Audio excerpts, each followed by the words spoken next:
¿Cómo están, muchachos? Este 2022 iniciamos con la resolución del kit de evaluación diagnóstica. Para mencionarles que del área de matemáticas son los mismos del año pasado y esta vez nos hacemos presentes con el kit de evaluación en cuanto a las pruebas diagnósticas de lectura. Ya vamos a empezar con el primer grado de educación secundaria. Bueno, el kit tiene como título Conozcamos nuestros aprendizajes. Es un cuadernillo donde tendrás que escribir acá tus nombres y apellidos. Aquí tu sección, en este caso es de primero, no colocarás A, B o según la sección que te encuentres y tu número de orden según lo que te indique tu docente. Eso es lo que vas a tener que llenar en tu cartilla. ¿Ya? Luego, como ya sabemos, este cuadernillo va a tener preguntas para marcar. Aquí está, para el marcado único. Tiene 4 alternativas y una sola es la respuesta, y también es para responder una pregunta abierta. Por ejemplo, acá dice ¿cuáles son las 3 regiones naturales del Perú? Las 3 regiones del Perú son costa, sierra y selva. Para llenar, para responder, ¿ya? No. Entonces solamente tienen estas dos, para marcar y para responder, una pregunta cerrada y una pregunta abierta. El tiempo es de 60 minutos para resolver la prueba de lectura. Ahora sí, vamos a leer y hacer el mejor esfuerzo. Ya para esta fecha todos están terminando de resolver el kit de evaluación diagnóstica. Y empezamos. Dice, Juan, dice, a ver, vamos para acá. Juan fue a visitar a sus primos que viven en Puerto Maldonado. Ellos le recomendaron ir a la Reserva Nacional Tambopata. Por ello, Juan buscó en internet información sobre el lugar y encontró el siguiente texto. A ver, ¿cuál es el texto que ha encontrado Juan? Dice, Reserva Nacional Tambopata. Ahí está, eso es lo que encontró. ¿Qué dice? La Reserva Nacional Tambopata, la Reserva Nacional Tambopata está ubicada al sur de la ciudad de Puerto Maldonado, capital de la región Madre de Dios. Esta reserva tiene un área de 274.690 hectáreas y se extiende entre las zonas media y baja del río Tambopata. Como todas las reservas nacionales, la Reserva Nacional Tambopata busca conservar la flora y la fauna de la selva tropical, así como promover el uso adecuado de los recursos naturales. ¿Cómo llegar? Hay 2 rutas para acceder a la reserva. La primera inicia en Puerto Maldonado y continúa hasta el sur hasta llegar al río Tambopata. 45 minutos en automóvil. En este lugar se abordan lanchas que navegan por 2 horas hasta la reserva. La segunda ruta también parte desde Puerto Maldonado y se dirige hacia la comunidad del Infierno, ubicada a 25 kilómetros, 15 minutos en automóvil. Luego se navega por el río Tambopata hasta la zona habilitada en la reserva, 2 horas en bote a motor. ¿Cuál es el clima? El clima es cálido y húmedo. Su temperatura varía entre los 10 grados centígrados y los 38 grados centígrados, con un promedio de 26 grados centígrados entre los meses de septiembre y octubre. Se registran las temperaturas más altas del año. En el septiembre y octubre se registran las temperaturas más altas del año. En cambio, las temperaturas bajas, o sea, donde hace más frío, dicen, ¿no?, están asociadas a la presencia de vientos fríos, lloviznas persistentes que llegan de la Antártida a través de los Andes. Este fenómeno se conoce en Madre de Dios como friaje y generalmente ocurre entre los meses de junio y julio. La presencia de lluvias marca 2 épocas, una época seca entre abril y diciembre y otras de lluvia entre enero y marzo. También nos mencionan la flora y fauna. Tambopata alberga diversas especies animales. Se han registrado 632 especies de aves, 1200 de mariposas, 169 de mamíferos, 205 de peces, 103 de anfibios y 67 de reptiles. Esta reserva posee hábitats saludables para la recuperación y refugio de especies amenazadas, entre las que se destacan el lobo del río y la nutria. Asimismo, en este lugar se encuentran felinos como el yaguarundi, el jaguar, el tigrillo y el margay. Entre los mamíferos silvestres destacan la sachavaca, la huangana, el sajino, el perezoso, el maquizapa, el mono ardilla, el machín blanco y otras especies propias de la zona. También resaltan los reptiles como la boa esmeralda, la chuchupe, y el caimán. Asimismo, en esta reserva está casi la totalidad de especies de guacamayos que habitan en el Perú. En la Reserva Nacional Tambopata existen diversos tipos de bosques, ¿ya? Entre los principales están los aguajales y los bosques de galerías que crecen en suelos muy húmedos, al igual que los pacales. Dice los guayaquiles o bambús. Asimismo, es posible hallar bosques de terrazas, grandes árboles de escasa y pequeña vegetación, las cuales crecen en tierra seca.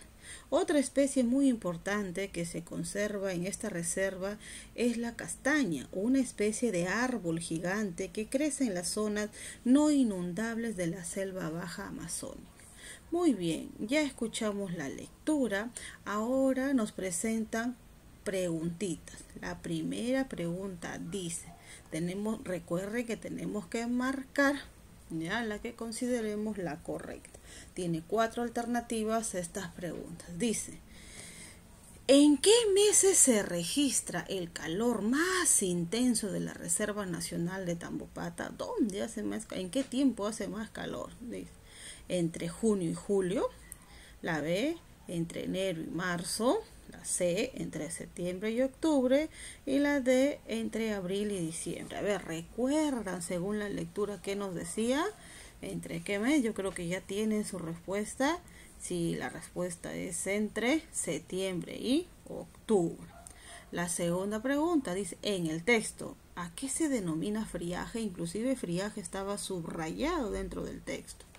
A ver, la A dice al clima cálido y húmedo con la temperatura media de 26 grados centígrados, a los vientos y lloviznas persistentes que llegan de la Antártida, a la frecuencia y cantidad de lluvia que se produce en la zona, al cambio de temperatura que varía entre 10 grados y los 38 grados. Bueno, esta no. Entonces, creo que ya tenemos la respuesta. Es a los vientos y lloviznas persistentes que llegan de la Antártida. Está justo cuando está subrayado, ahí te menciono. Pasamos a la pregunta 3. ¿Cuál es el propósito principal del texto leído? ¿Cuál creen que será el propósito?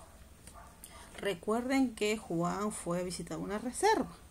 Entonces, cuando llegó, le dieron una hojita, ¿no? Una hojita. Entonces, ¿cuál será el propósito?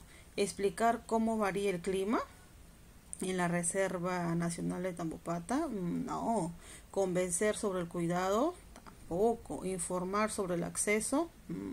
¿Descubrir cómo es la Reserva Nacional Tambopata? Ahí está la respuesta a esta, ¿verdad? Descubrir cómo es, porque nos hablan de la flora, la fauna y todas las especies y todo, ¿no? Nos dan toda esa información. La pregunta 4 dice, Juan se encuentra en Puerto Maldonado y quiere llegar a la Reserva Nacional de Tambopata en el menor tiempo posible. ¿Qué ruta le aconsejaría? Si nosotros hacemos memoria, hay 2 rutas y nos hablaban inclusive en tiempo. ¿Cuál será la respuesta entonces? Tomar un automóvil hasta la comunidad del infierno, luego navegar en bote a motor por el río Tambopata hasta llegar a la reserva. La B dice tomar un automóvil hasta el río Tambopata, luego atravesar la comunidad del infierno hasta llegar a la reserva. No. La respuesta es la alternativa A. Porque la siguiente es hasta la comunidad del infierno, luego tomar una lancha más, se va a demorar. No, la A. La 5. ¿Cuál de las siguientes especies de árbol crece en las zonas no inundables? A ver, ¿cuál era? Aguajal, bambú, castaña, Guayaquil. Muy bien, creo que todos tienen la respuesta, es castaña. Muy bien. Pasamos, ahí hemos hecho las respuestas de 5 preguntas. Ahora vamos a continuar. Dice: Fernanda fue a un centro de salud con su papá mientras esperaba a ser atendidos. Ella vio el siguiente texto pegado en una vitrina y lo leyó. El eterno problema de los piojos. Acá está la imagen del piojito. Dice: el piojo se alimenta de la sangre que succiona del cuero cabelludo. Es de color grisáceo y se pone rojizo cuando se llena de sangre. Las hembras ponen entre 5 y 10 huevos por día y viven de 4 a 5 semanas. Acá tenemos al piojito, dice, mide de 2 a 4 milímetros. Ahí está, más chiquito que la cabecita de un clavito. Sus extremidades terminan en garras que les permiten agarrarse del cabello con fuerza. Miren, ¿cuál es el ciclo de vida de este piojito?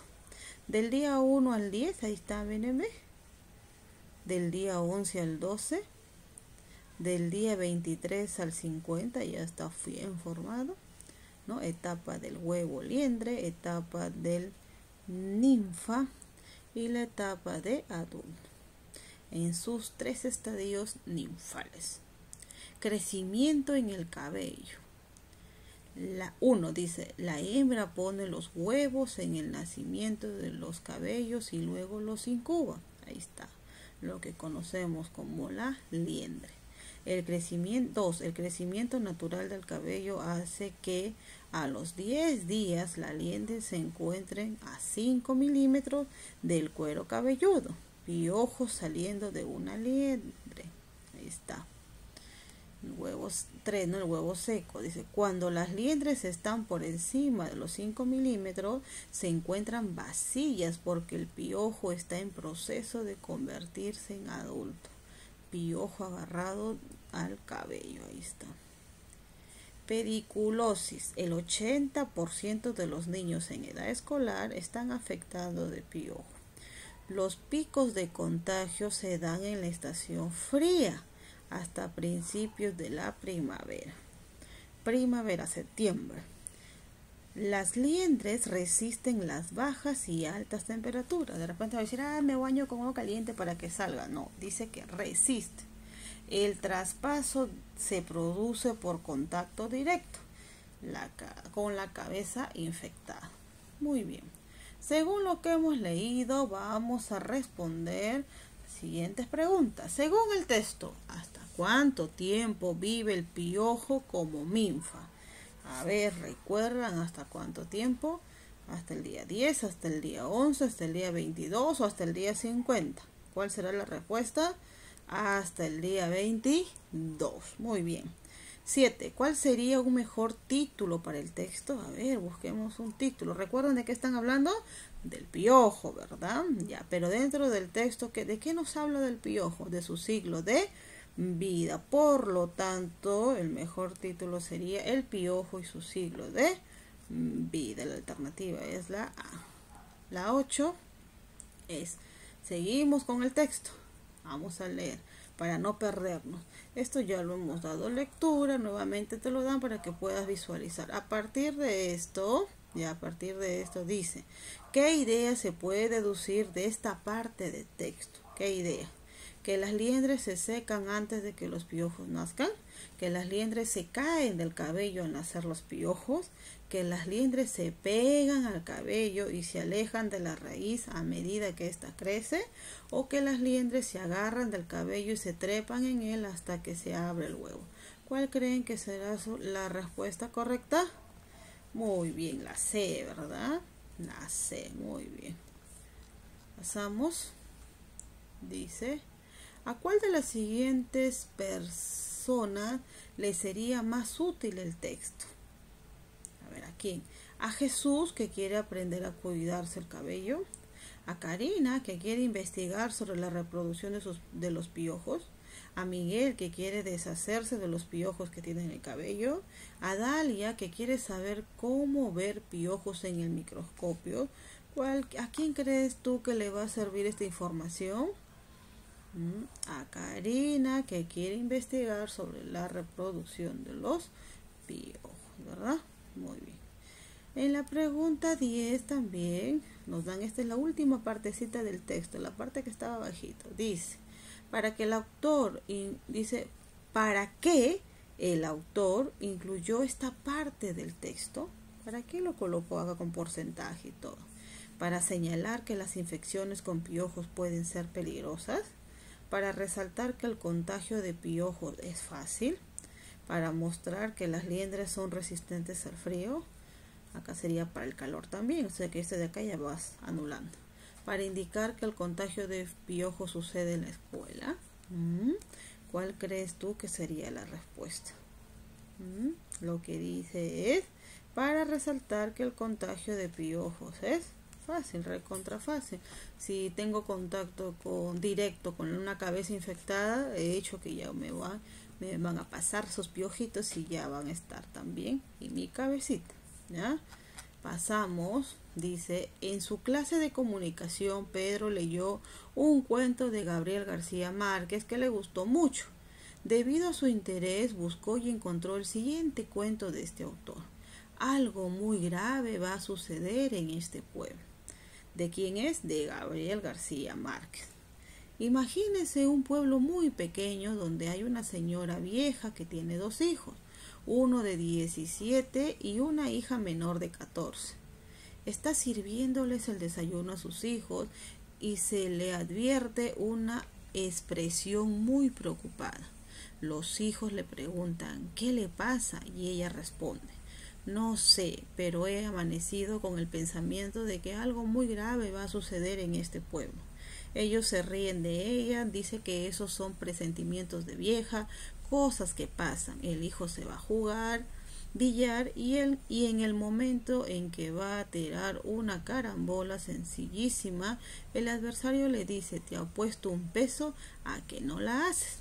Todos se ríen, él se ríe, tira la carambola y no lo hace. Paga un peso y le pregunta: ¿por qué pasó si era una carambola tan sencilla? Dice: es cierto, pero me ha quedado la preocupación de una cosa que me dijo mi mamá esta mañana sobre algo grave que va a suceder en el pueblo. Todos se reían de él y él, que se ha ganado el peso, regresa a su casa, donde está su mamá y una prima o una nieta, o en fin, cualquier pariente.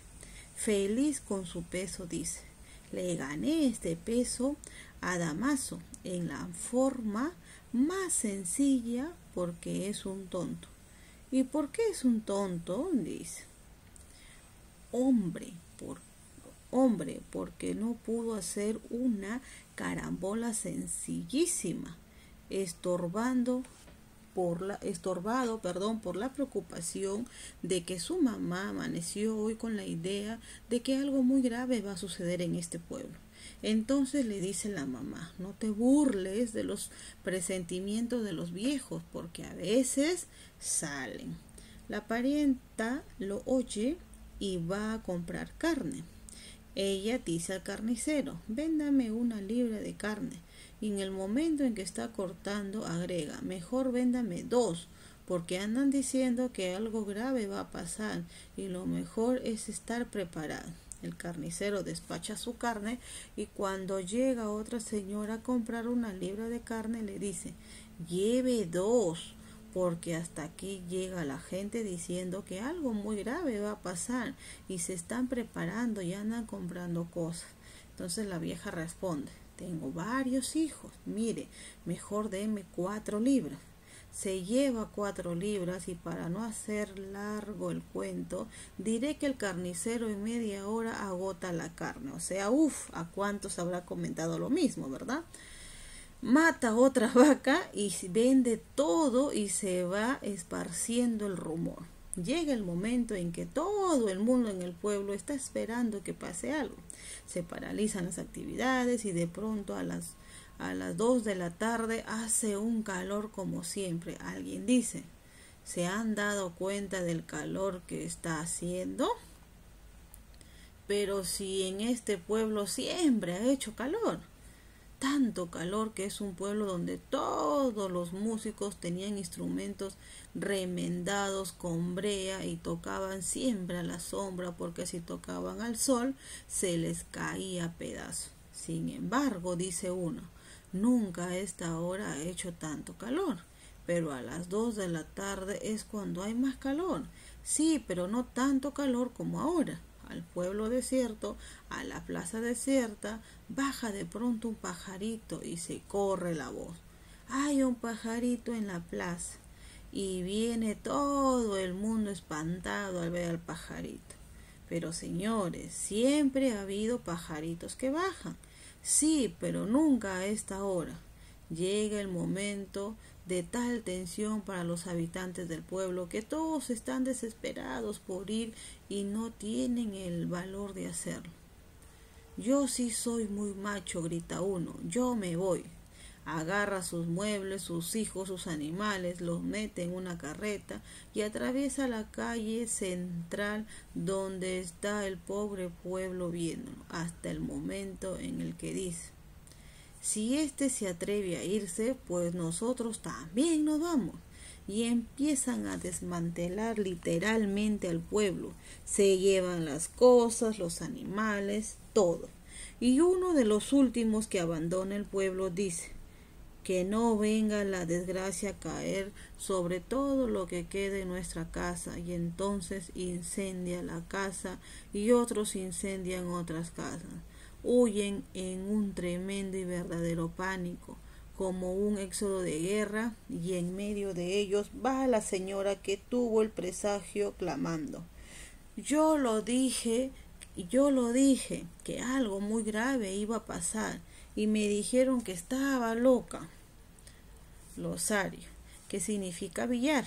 Juego que consiste en impulsar bolas con un taco, o sea, con un palo sobre una mesa forrada de paño y con aberturas en las esquinas. ¿Qué es carambola? Es el efecto de golpear 2 bolas con otra o golpear una sola tras tocar 3 bandas de la mesa del billar. ¿Qué cosa es el peso? Moneda colombiana. ¿Y qué es la libra? Unidad de medida para pesar. Después de leer este texto vamos a responder.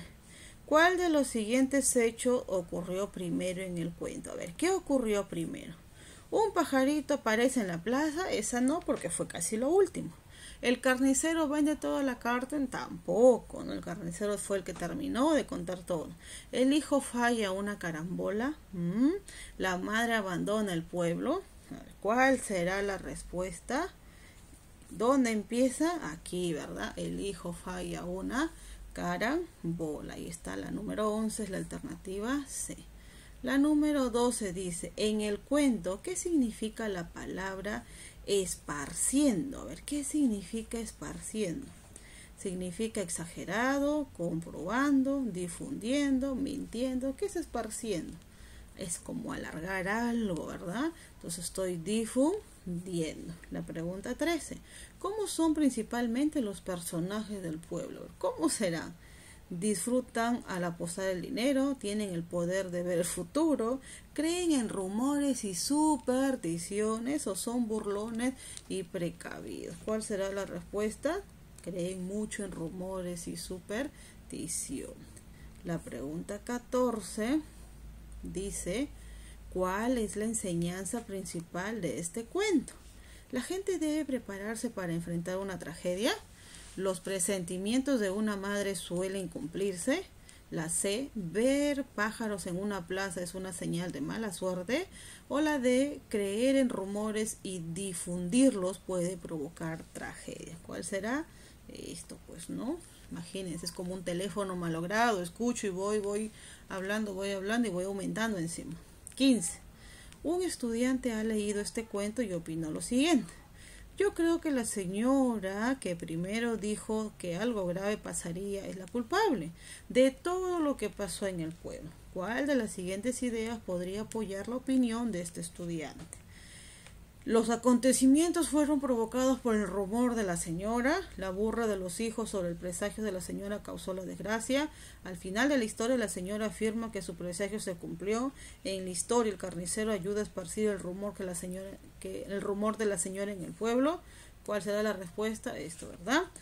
Los acontecimientos fueron provocados por el rumor de la señora, ¿no? La primera señora que le dijo.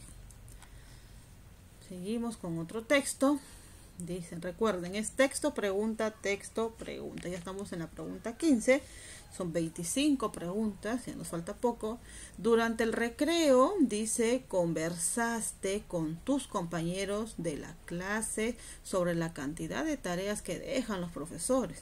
Días después, una de tus compañeras investigó al respecto y les mostró una revista que tenían dos opiniones sobre el mismo tema. A ver, vamos a ver qué dicen. Las dos caras de la tarea. ¿Cómo deben ser las tareas y mi experiencia con las tareas? A ver, ahí está el texto. El primero es por un psicólogo educacional, Jorge Pérez Montenegro, y el segundo es de Roberto Gómez Quispes, Colegio Santa Teresa del primer grado. Vamos a ver. Las tareas escolares sirven para fortalecer lo aprendido en la escuela, siempre y cuando sean adecuadas. Son una gran ayuda para aprender cuando motivan al estudiante a poner en juego su creatividad y a investigar. Además, son una buena manera de fomentar su responsabilidad y disciplina. Ahí está, seguimos aquí. Sin embargo, muchas veces los maestros no toman en cuenta las necesidades y limitaciones de sus estudiantes. Por ejemplo, les mandan demasiadas tareas, lo que les deja a los estudiantes sin tiempo para descansar y realizar actividades recreativas tan necesarias para su buen desarrollo. Otras veces las tareas están más centradas en los aspectos superficiales que en lo que los estudiantes deben aprender. Exigen escribir con dos o más colores, con doble margen, subrayados e ilustraciones. Todas estas actividades resultan muchas veces innecesarias. De esta manera se desvía la atención de los verdaderos objetivos que deben tener las tareas. Y lo peor de todo, ¿cuál es lo peor de todo? Y lo peor de todo, a veces son tan exigentes que terminan siendo elaboradas por los padres y no por los estudiantes o por los alumnos. Por eso las tareas deben ser variadas y adecuadas a las posibilidades del estudiante. Además deben motivarlos a producir, o sea, crear e investigar, y no a reproducir, es decir, copiar, memorizar. Y nunca deben ser impuestas como castigo. Ahora vamos a ver qué dice mi experiencia con las tareas. Un estudiante. Yo pienso que las tareas no sirven para nada. Lo único que hacen es quitarnos tiempo, porque no nos dejan hacer nada más. Los profesores nos dejan mucha tarea y no piensan en nosotros. Yo tengo que hacer varias cosas en mi casa para ayudar a mi mamá, como cuidar a mis hermanitos, limpiar nuestro cuarto y comprar el pan. Recién me pongo a hacer mis tareas como a las 8 de la noche y me tengo que quedar hasta más de las 11 y me da mucho sueño. Además, también tenemos que jugar y hacer otras actividades que no son importantes para nosotros. Y hacer otras actividades que son importantes para nosotros. Una vez estuve despierto toda la noche haciendo el resumen de un libro y me quedó muy bien. En cambio, un amigo se fue a la cabina de internet y se bajó el resumen y el profesor le puso mejor nota que a mí. A una compañera le hizo el resumen su mamá y también sacó mejor nota que yo. Por eso ahora hago la tarea solo por cumplir. Yo no me esfuerzo, lo hago porque si no presento la tarea, el profesor me castiga y me manda otra tarea más extensa. Por eso pienso que no deben existir las tareas. Uy, bueno, ya escuchamos. Vamos a responder la pregunta 16 y dice, según Jorge Pérez, porque es el psicólogo, ¿ya? ¿Por qué muchas veces los padres terminan haciendo las tareas de sus hijos? Porque los niños tienen que ayudar en casa, porque las tareas son demasiado difíciles, porque los padres deben ayudar a sus hijos, porque los profesores dejan muchas tareas. ¿Cuál es la respuesta entonces? Porque las tareas son demasiado difíciles. ¿Por qué la revista presentó juntos a 2 textos sobre las tareas? ¿Por qué creen que lo hizo? Para ofrecer distintas opiniones sobre las tareas escolares, para convencer al lector de lo que debía existir las tareas escolares, para contar historias reales acerca, para mostrar cuáles son los tipos de tareas que dejan los maestros, no, esto, ¿verdad? Para ofrecer distintas opiniones sobre las tareas escolares. Pregunta 18. ¿En qué está de acuerdo Jorge Pérez y Roberto Gómez? O sea, ¿en qué coinciden los dos? En que las tareas pueden centrarse en asuntos superficiales, en que las tareas deben ser variadas, en que las tareas pueden afectar el tiempo libre del estudiante, en que las tareas deben ser motivadoras. Entonces, ¿en qué están de acuerdo ambos? En que las tareas pueden afectar el tiempo libre del estudiante. Pregunta 19 dice, lee esta parte del texto, mi experiencia son las tareas. Y el profesor le puso mejor nota que a mí. Esto se refiere al contexto de que menciona que su compañera se fue a una cabina de internet y sacó el resumen y le puso más nota que él escribió toda la noche su resumen, ¿verdad? ¿Qué emoción expresa Roberto Gómez en esta expresión? Envidia, impaciencia, cansancio, indignación. ¿Cuál crees que va a ser? Después de yo haber trabajado toda la noche y la otra va al internet y lo hace, indignación. La 20 está para completar, dice, ¿estás de acuerdo con la opinión de Roberto sobre las tareas? Bueno, acá lo tienes que hacer, ¿no? Yo creo que sí estoy de acuerdo, ¿no? Porque las tareas no deben ser muy extensas, las tareas deben ser de acuerdo a la necesidad del estudiante. Ahora se habla mucho de competencias. Las tareas deben ser afín a las competencias que el estudiante debe desarrollar o a las competencias que al estudiante le falte desarrollar. Si yo observo que a este estudiante le falta dicha competencia, entonces yo voy a tener que trabajar específicamente más esa competencia para ayudar a mi estudiante que mejora, ¿verdad? Entonces, por ahí están las respuestas y recuerda que aquí tú debes completar a lo que tú entiendes. Seguimos con el último bloque. Rocío, estudiante de primero de secundaria, quiere participar en la feria de ciencia de su colegio. Para ello, busca el libro de experimentos en la biblioteca y en uno de ellos se encuentra el siguiente texto. Experimento para hacer en casa. ¿Qué necesitas? Una vela, un plato hondo, un vaso de vidrio transparente, lo más alto que la vela, y un poco de agua. ¡Qué fácil! ¿Qué debes hacer? Primer paso, segundo paso y tercer paso. Enciende la vela y pégala en el fondo del plato con su propia cera. Paso 2, llena el plato con agua hasta una altura de 3 centímetros aproximadamente. Y tercer paso, coloca el vaso boca abajo de tal forma que tape la vela. ¿Qué pasará luego? La vela se apagará después de unos segundos. El agua que estaba fuera del vaso empezará a desplazarse hacia adentro. ¿Qué sucedió? En el experimento, la llama calienta el aire dentro del vaso. Esto aumenta la presión en su interior.